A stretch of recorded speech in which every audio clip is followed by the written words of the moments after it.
Well, today in Washington, President Donald Trump met with the president of El Salvador, whose country is taking in deported migrants despite legal questions and heavy criticism of the mass deportations. The leaders weighed in on the standoff over a Maryland man who was deported to El Salvador by mistake. This after the Trump administration announced tech devices, including smartphones and computers, will be exempt from the 125% tariff on Chinese imports. NBC's Ryan Nobles has more.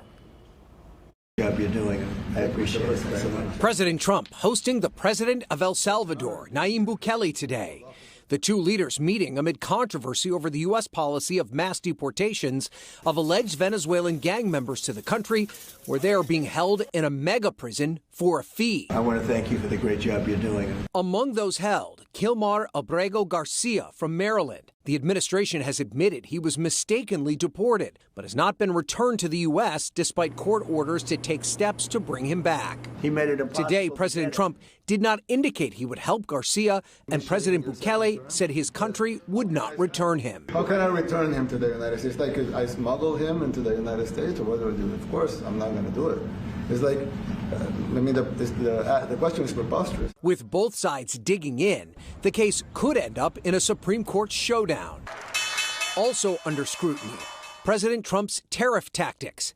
The market's getting an initial boost today, but companies and consumers are left confused by the back and forth, on again, off again policies. Prices are going to go up. We don't know when or how or which products. The latest U-turn came over the weekend when the administration announced exemptions for smartphones, computers, and other tech components. Look, I'm a very flexible person. I don't change my mind, but I'm flexible. The president's advisors out in force, trying to clarify the turnabout. They're exempt from the reciprocal tariffs, but they're included in the semiconductor tariffs, which are coming in probably a month or two. But while the president maintains the tariffs will improve the economy in the long term, analysts say the uncertainty alone is harmful.